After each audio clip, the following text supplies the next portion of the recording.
টোনা তার স্ত্রী টুনি আর তার মা মিনুর সাথে বাস করত। টুনি দুটো ডিম দিয়েছে।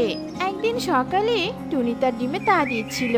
এমন সময় ওখানে টোনা আসে আর বলতে থাকে, টুনি, আমি কিছুদিনের জন্য কাজের জন্য শহরে যাচ্ছি। তুমি আমার ছানাদের ভালো করে দেখে রেখো। আমি মাকে বলে যাচ্ছি যেন মা তোমাকে দিয়ে কোনো কাজ না করায়। ঠিক আছে টোনা, তবে তুমি খুব তাড়াতাড়ি চলে এসো কিন্তু। ডিম থেকে আমাদের সন্তান বের হতে দেরি নেই। টোনা ঘর থেকে বেরিয়ে যায়। মিনু কিছুক্ষণ পর টুনির কাছে আসে আর বলতে থাকে, বৌমা, টোনা তোমাকে দিয়ে কোনো কাজ করাতে না করেছে। আমি টোনার কোনো উত্তর দেইনি। আমি তোমাকে দিয়ে কোনো কাজ করাবো না, কিন্তু আমার একটা শর্ত আছে। শর্ত? কি শর্ত মা, বলুন আমাকে। শর্তটা হলো এর দুটো ডিম থেকে ছেলে সন্তানের জন্ম দিতে হবে। আমি চাই না কোনো অলক্ষী সন্তানের জন্ম দাও তুমি। বলো বৌমা, তুমি কি রাজি? মা, আপনি এসব কি কথা বলছেন? সন্তান মেয়ে হবে কিনা ছেলে হবে সেটা সৃষ্টিকর্তাই ভালো জানে। সন্তান ছেলে মেয়ের উপর আমার কোনো হাত নেই। এসব বলবেন না মা, এসব বলাও যে মহাপাপ। পাপ কিনা পূর্ণ সেটা আমি জানি না। আমার ছেলে সন্তান চাই মানে চাই, বুঝেছো? একটা কথা তোমাকে পরিষ্কার বলে দিচ্ছি, মেয়ে সন্তান হলে এই বাড়িতে তোমার জায়গা হবে না। মা, আমার কথাটা তো একবার শুনুন। মা তো চলেই গেল। হে সৃষ্টিকর্তা, এ তুমি আমাকে কোন পরীক্ষার মাঝে ফেললে? টুনি তার ডিমগুলোতে তা দিতেই থাকে। এভাবে কয়েকদিন কেটে যায়।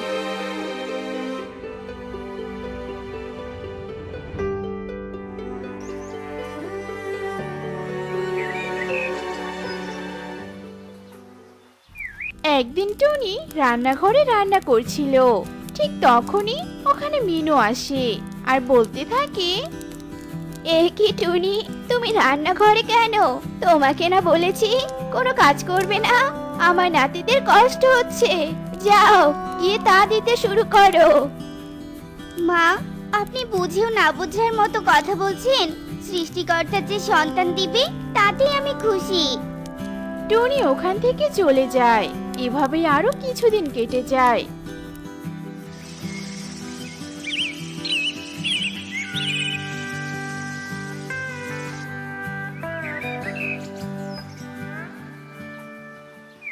এক পর্যায়ে টুনি ডিম ফুটে দুটো কন্যা সন্তান বেরিয়ে আসে। দুই কন্যা সন্তানকে দেখে মিনু অনেক রেগে যায়। এ কি বৌমা, তোমাকে এত করে বলার পরও তুমি দুটো কন্যা সন্তানের জন্ম দিয়েছো? তোমার তো সাহস কম নয়। আমার বাড়িতে থেকে আমার কথা অমান্য করো। বের হও বলছি, এক্ষুনি এই অলক্ষীদের নিয়ে বেরিয়ে যাও আমার বাড়ি থেকে। মা, আমার কন্যারা অলক্ষী নয়। মা, যদি কন্যা সন্তানের জন্ম না হয় তাহলে তো পৃথিবী অন্ধকার হয়ে যাবে। একদম আমাকে জ্ঞান দিতে আসবে না। বের হও বলছি, সব অলক্ষী বের হও এক্ষুনি। এক্ষুনি বের হও আমার বাড়ি থেকে। মা, আমি এক্ষুনি টোনাকে চিঠি লিখবো যে আপনি আমাকে অত্যাচার করছেন আর আমাদের দুই কন্যা সন্তানকে বের করে দিতে চাইছেন। টুনির মুখে টোনার কথা শুনে মিনু চুপ হয়ে যায় আর মনে মনে বলতে থাকে, না না, টোনাকে চিঠি লিখতে দেওয়া যাবে না। সবটা জানলে টোনা যদি টুনি আর দুই কন্যাকে নিয়ে শহরে চলে যায় তখন তো আমি একা হয়ে যাব। না না। মিনু আর কিছু না বলে চুপচাপ ওখান থেকে চলে যায়। এভাবে আরো কিছুদিন কেটে যায়।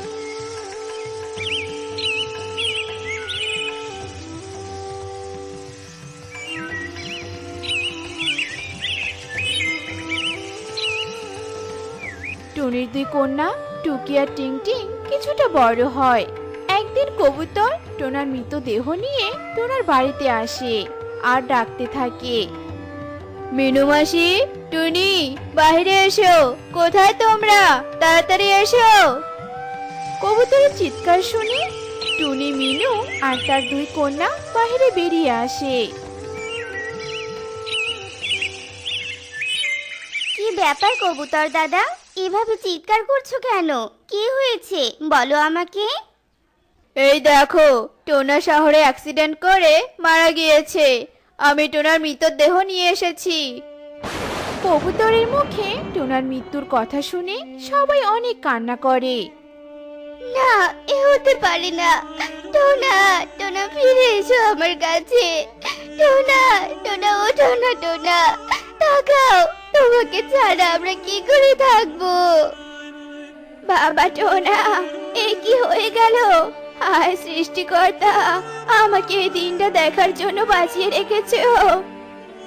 বাবা, আজকে আমরা তোমাকে দেখলাম, আর তুমি আজকে আমাদের ছেড়ে চলে গেলে। ওঠো বাবা, বাবা ওঠো। তোমার সাথে আমাদের যে অনেক কথা আছে বাবা। সবাই অনেক কান্না করে। অবশেষে টুনা সৎকার করায় সবাই।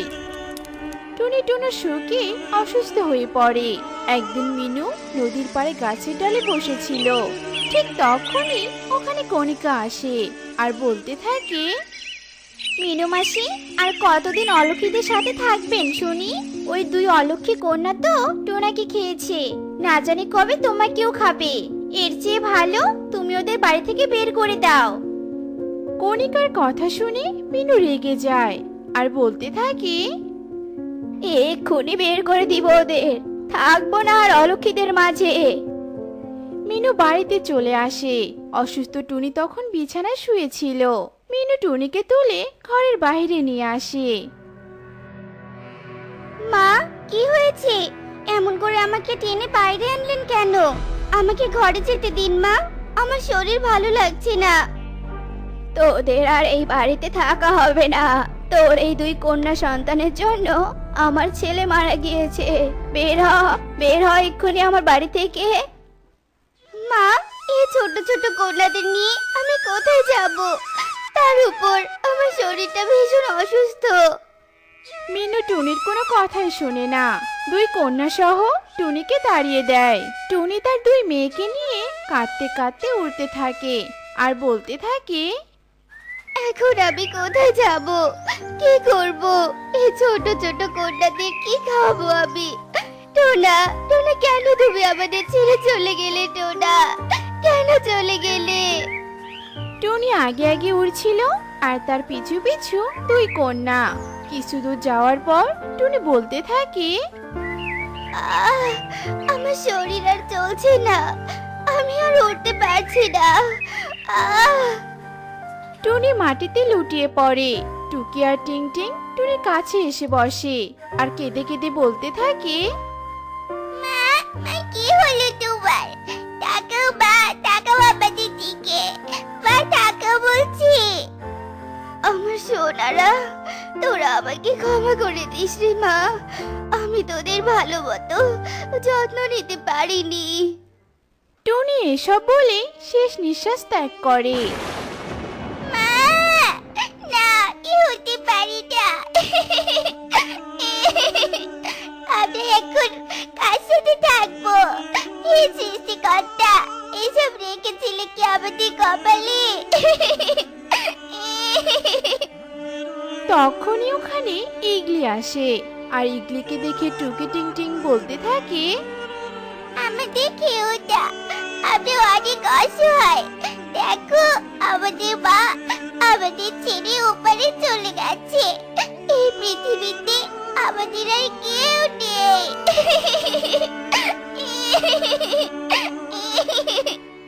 টুকি টিং টিংকে দেখে ইগলির অনেক মায়া হয়। কাঁদিস না তোরা, আমি তোদের খাবো না। কে বলেছে তোদের কেউ নেই? আমি আছি তো, তোদের আরেক মা। তোরা আজ থেকে আমার কাছেই থাকবি। চল, আমার বাড়িতে চল, আমি তোদের মায়ের সৎকার করাবো। ইগলি টুনির মৃতদেহ আর টুকি টিং টিংকে নিয়ে তার বাড়িতে চলে আসে। ইগলি টুনি সৎকার করায় আর টুকি টিং টিংকে নিয়ে অনেক সুখে দিন কাটাতে থাকে। উফ বাবা, বড্ড বাঁচা বেঁচে গেছি। আর একটু হলেই ওই বনের পাখিরা আমাকে গণধোলা দিয়ে হয়তো মেরেই ফেলতো। যাক বাবা, প্রাণ নিয়ে পালিয়ে আসতে পেরেছি। এখন এই নতুন জঙ্গলে আমাকে খুব সাবধানে পাখির বাচ্চাদের শিকার করতে হবে। নয়তো এখানে আবার ঠাঁই মিলবে না। এসব কথা বলে ঈগল সোনাতলি জঙ্গলে একটা নতুন বাসা তৈরি করে আর সে সেখানেই থাকতে শুরু করে। এদিকে ঈগলকে দেখে এই জঙ্গলের দু একজন পাখি বলতে থাকে, শোনো গো টুনি দিদি, আমাদের জঙ্গলে আগে তো কোনো ঈগল ছিল না। শুনেছি দু একদিন আগে ঈগল দাদা নাকি এসে আমাদের বনে বাসা তৈরি করেছে। আমার তো এই কথা শুনে ভীষণ ভয় করছে গো টুনি দিদি। কদিন আগেই আমি ডিম দিয়েছি, ডিম ফুটে ছানা বেরোলে যদি আবার ঈগল দাদা ছানাদের মেরে ফেলে। এদিকে কুহু এখনো অনেক ছোট, আমার তো চিন্তায় মাথা কাজই করছে না গো। হ্যাঁ গো কাকুলি দিদি, আমার তো ছোট ছোট দুটো ছানা রয়েছে। না গো দিদি, এভাবে নিশ্চিন্তে না থেকে চলো আমরা তোতা মহারাজের কাছে যাই। এরপর কাকুলি আর টুনি মিলি রাজা তোতার কাছে যায় আর ঈগলের কথা রাজা তোতাকে খুলে বলে। সব শুনে তোতা বলতে থাকে, তোমরা কোনো চিন্তা করো না, আমি ঈগলকে ডেকে আমাদের জঙ্গলের সব নিয়ম কানুন সম্পর্কে জানিয়ে দিব। এবার তোমরা নিশ্চিন্তে যেতে পারো। টুনি আর কাকুলি চলে যায়। এদিকে রাজা তোতা প্রহরীকে দিয়ে ঈগলের কাছে সংবাদ পাঠায়। ঈগল রাজার ডাক পেয়ে প্রহরীদের সাথে রাজার কাছে আসে। আমার কথা মন দিয়ে শোনো, তুমি এই বনে নতুন এসেছো, তাই এই বনের নিয়ম কানুন সম্পর্কে কিছুই জানো না। তোমাকে এই বনের নিয়ম কানুন সম্পর্কে জানাতেই তোমাকে এখানে ডাকা হয়েছে। শোনো ঈগল, তোমরা হলে পাখির মাংস খাওয়ার জাত, কিন্তু এই বনে থাকতে হলে তোমাকে কিছু নিয়ম কানুন মানতে হবে। যেমন এই বনের কোনো পাখি বা তার ছানাকে শিকার করতে পারবে না তুমি, কারো উপর অন্যায় অত্যাচার করতে পারবে না। এবার বলো, তুমি কি এসব নিয়ম মানতে পারবে? যদি মানতে পারো তবে এই জঙ্গলে থাকতে পারবে। হ্যাঁ হ্যাঁ রাজা মশাই, আমি আপনার বলা সব নিয়ম মেনে চলবো। নিয়মের বাইরে আমি কোনো কাজ করব না। রাজাকে এমন কথা বলে ঈগল তার বাড়িতে যায়। একদিন ঈগল তার বাড়িতে ঘুমাচ্ছিল। সে একটি ভয়ঙ্কর স্বপ্ন দেখে আর সাথে সাথেই তার ঘুম ভেঙে যায়। ওরে বাবারে, এ আমি কি স্বপ্ন দেখলাম? এমনিতে কোনো পাখির ছানা খেতে পারছি না, তার উপর আবার দেখছি এই জঙ্গলে পেতনি আছে। না না, এত কিছু সহ্য করে আমি এই বনে থাকতে পারবো না। আমাকে এ বনে ভালোভাবে থাকার একটা না একটা ব্যবস্থা করতেই হবে। এই কুহু, চল আমরা খেলতে যাই। অনেকদিন হলো আমরা লুকোচুরি খেলি না। তুই ঠিকই বলেছিস রে টুকি। দাঁড়া, আমি বাকি সবাইকে ডেকে আনছি, তারপর না হয় সবাই মিলে আজ লুকোচুরি খেলবো। এরপর কুহু সবাইকে ডেকে আনে। খেলার নিয়ম অনুযায়ী টুকি 1 থেকে 10 পর্যন্ত গুনতে থাকে। 1 2 3 4 5 6 7 8 9 10। এবার কিন্তু আমি তোদের সবাইকে ধরে ফেলবো। টুকি সবাইকে এক এক করে খুঁজে বের করতে থাকে, কিন্তু সবাই বেরিয়ে এলেও পারুলকে কোথাও খুঁজে পাওয়া যাচ্ছিল না। হ্যাঁ রে টুকি, পারুল কোথায় লুকিয়েছে বলতো? এত ডাকছি তারপরও সাড়া দিচ্ছে না। আমার মনে হয় পারুল বাড়িতে চলে গেছে। চল চল, আমরা যে যার মতো বাড়িতে চলে যাই। ছানারা প্রত্যেকেই যে যার বাড়িতে চলে যায়।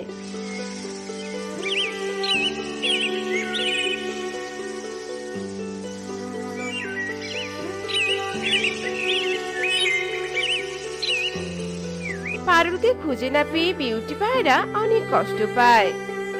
সকাল গড়িয়ে বিকেল হয়ে গেল, কুহু এখনো বাড়ি ফিরছে না। সেই সকালে জল খাবে বলে নদীর দিকে চলে গেল, এ পর্যন্ত আমার মেয়েটা ফিরে এলো না। আশেপাশে সব জায়গায় খুঁজলাম, কিন্তু আমি তো আমার মেয়েকে কোথাও খুঁজে পেলাম না। হায় সৃষ্টিকর্তা, এখন আমি কি করব?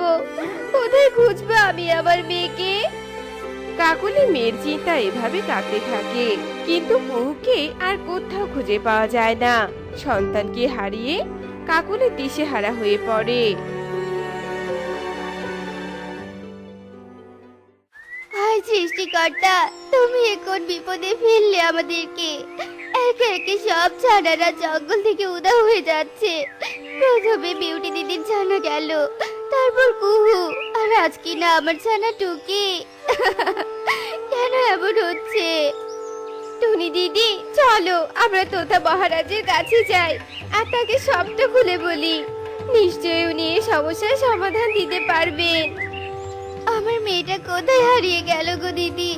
আমার যে কিছুই ভালো লাগছে না, কিছুই ভালো লাগছে না। কেঁদো না টুনি বোন, যার যায় আসলে সেই বোঝে সন্তান হারানোর ব্যথা কি জিনিস। চলো আমরা মহারাজের কাছে যাই। এরপর ওরা মহারাজের কাছে যায়।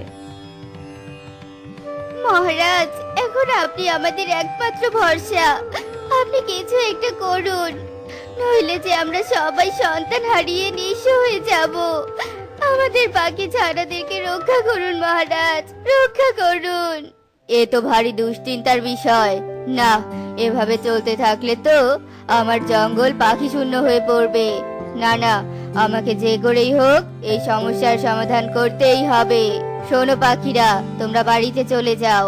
আমি যত দ্রুত সম্ভব বাচ্চা চোরকে খুঁজে বের করে কঠিন শাস্তি দিব। রাজার কথায় কিছুটা ওরা স্বস্তি পায় আর যে যার মতো বাড়ি ফিরে যায়। আমি রাজ্যের সকল প্রহরীকে দিয়ে এই সমস্ত জঙ্গলে পাহারা বসাবো। রাত দিন ভরে তারা লুকিয়ে থেকে এই জঙ্গলের উপর নজর রাখবে। আমার বিশ্বাস তাহলেই বাচ্চা চোর ধরা পড়বে। পরের দিন রাজা তোতা পুরো জঙ্গলে গোপনে পাহারা দিতে বলে আর প্রহরীরা রাজার নির্দেশ মতো জঙ্গলে লুকিয়ে পাহারা দিতে থাকে। আমি হলাম বাচ্চা চোর পেতনি। সারাদিন ঘুরে ফিরে সুযোগ পেলে বাচ্চা চুরি করি। প্রহরীরা পেতনিকে দেখে ভয়ে দৌড়ে পালিয়ে যায় আর তোতা মহারাজকে বাচ্চা চোর পেতনির কথা খুলে বলে। কি বললে তোমরা? আমাদের বনে বাচ্চা চোর পেতনি আছে? বুঝেছি, আমাকে নিজেই ওই বাচ্চা চোর পেতনিকে হাতে নাতে ধরতে হবে। হ্যাঁ, এবার আমি তাই করব। দেখব এ কেমন বাচ্চা চোর পেতনি যে কিনা দিনের বেলাতে এই বাচ্চাদেরকে চুরি করছে।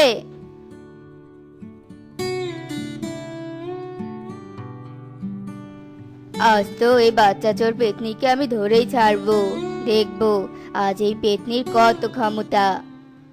কিছুক্ষণ পর বাচ্চা চোর পেতনি সেখানে আসে আর একটা ছানাকে নিয়ে দ্রুত উঠতে থাকে। আর মহারাজ তোতাও বাচ্চা চোর পেতনিকে অনুসরণ করে দ্রুত তার পেছন পেছনে উঠতে থাকে। মূলত এই বাচ্চা চোর পেতনি ছিল ইগলের বউ ইগলি।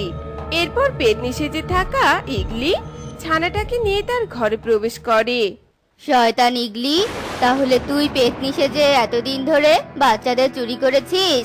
তোর স্বামী ইগলকে আমি সাবধান করেছিলাম, কিন্তু তুই যে এ কাজ করেছিস এটা আমরা বুঝতেই পারিনি। এবার দেখ আমি তোকে এর জন্য কি শাস্তি দেই।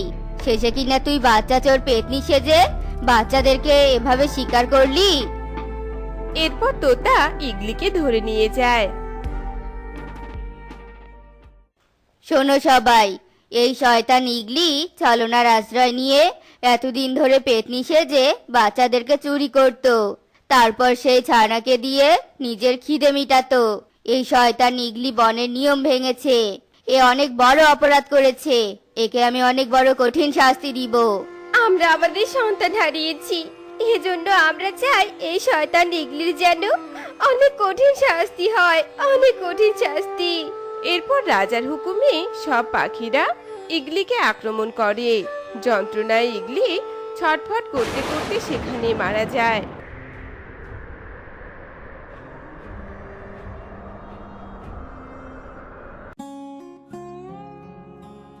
এত মোটা গাছ কাটতে গিয়ে যে আমি একদম হাঁপিয়ে গিয়েছি।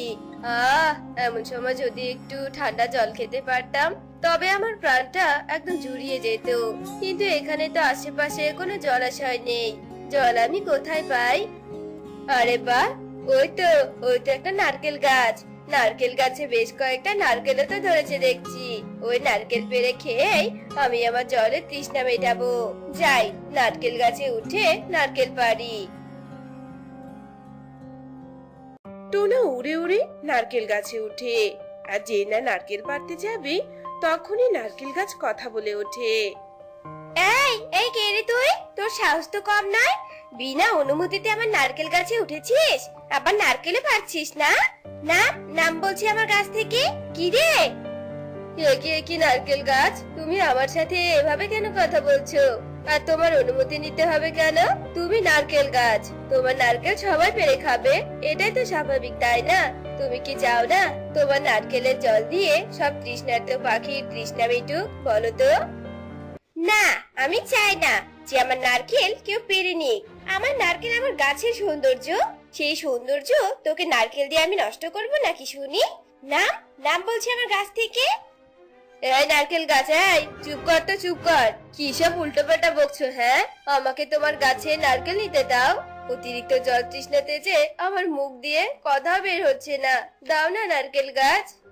এই বেটা গরিব কাঠুরিয়া, তুই আমার কথা শুনবি না তো? দাঁড়া, গাছ থেকে তোকে কিভাবে নামাতে হয় তা আমার ভালো করে জানা আছে। দেখ এবার আমি কি করি। এই কথা বলে নারকেল গাছ জোরে জোরে দুলতে থাকে। নারকেল গাছ এমন করে দোলাতে টোনা বেসামাল হয়ে পড়ে।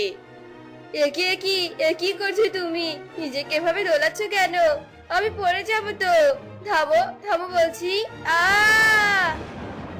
ওরে বাবা রে, মরে গেলাম গো, মরে গেলাম। আমার ডানাটা ভেঙে গেল। কি যন্ত্রণা হচ্ছে আবার। ঠিক হয়েছে, মর তুই মর। নিতে এসেছিলি না আমার কাছে নারকেল? কি এবার নারকেল পাড়ার শখ মিটে গেছে তাই না? কত বড় সাহস! এখন এখান থেকে চলে যা বলছি, চলে যা এক্ষুনি, নয়তো তোর মাথায় নারকেল ফেলে দিয়ে মাথাটা একদম ফাটিয়ে দিব বললাম।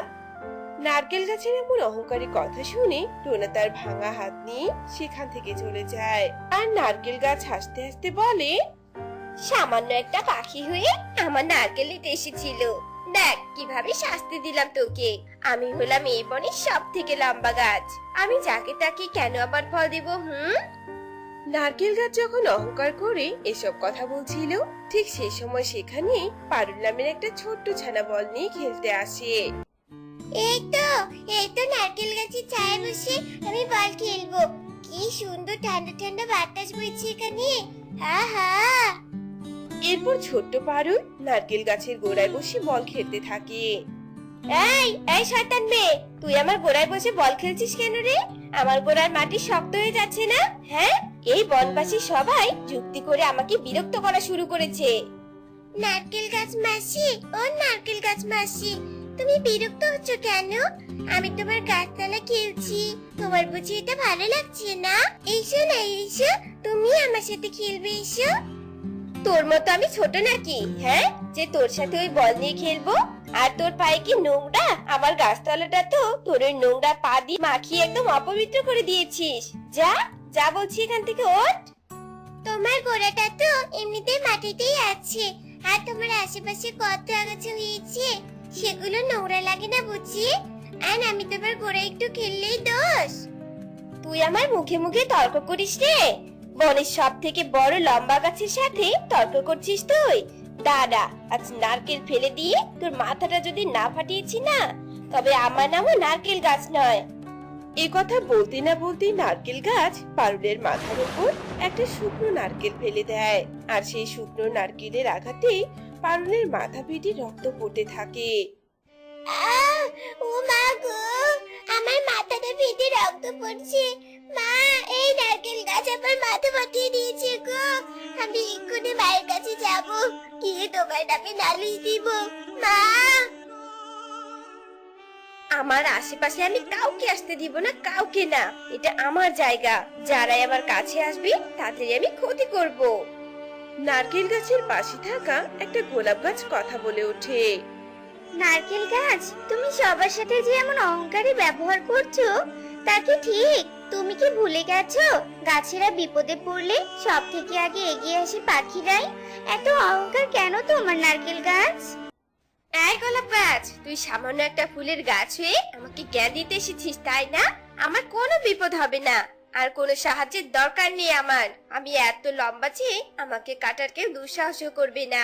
যেই আমার ক্ষতি করতে আসবে তার মাথায় আমি নারকেল ফেলবো। এত অহংকার কিন্তু ভালো নয় নারকেল গাছ। এই পৃথিবীতে অহংকার করে বেশি দিন টেকা যায় না। এই তুই চুপ কর তো। আমার অহংকার করার জিনিস আছে বলি আমি অহংকার করি, বুঝেছিস? আমার পাশে দাঁড়িয়ে থেকে বেশি বক বক করলে তোর গাছ আমি থেতলে দিব। এমনিতেই তুই আমাকে খুব জ্বালাস। তোর এমন বাজে ফুলের গন্ধে আমার শরীর একদম গুলিয়ে আসে, জানিস? নারকেল গাছের এমন কথা শুনে গোলাপ গাছ একদম চুপসে যায়, আর সে কোনো কথা বলে না। এদিকে কি রে পারুল, এভাবে কাঁদতে কাঁদতে কোথা থেকে এলি?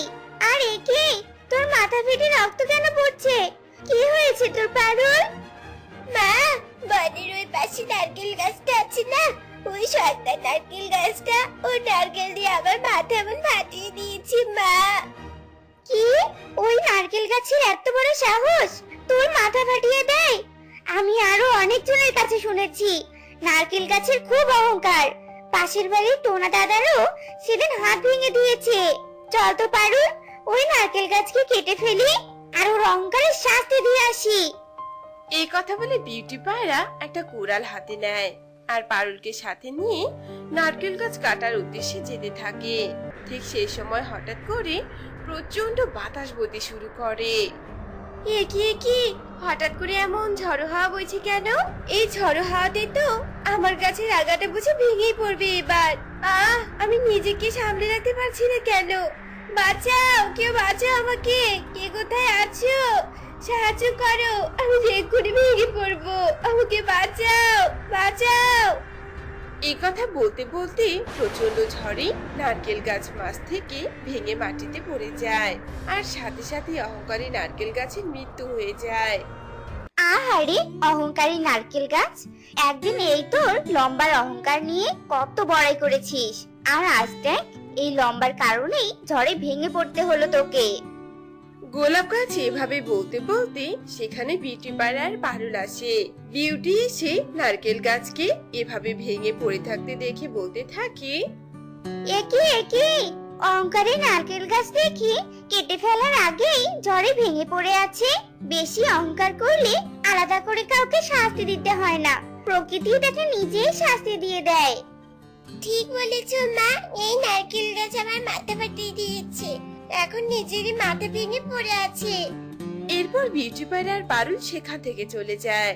তো বন্ধুরা, আমাদের আজকের এই গল্পটি তোমাদের কাছে কেমন লেগেছে তা কমেন্টে জানাতে ভুলো না কিন্তু।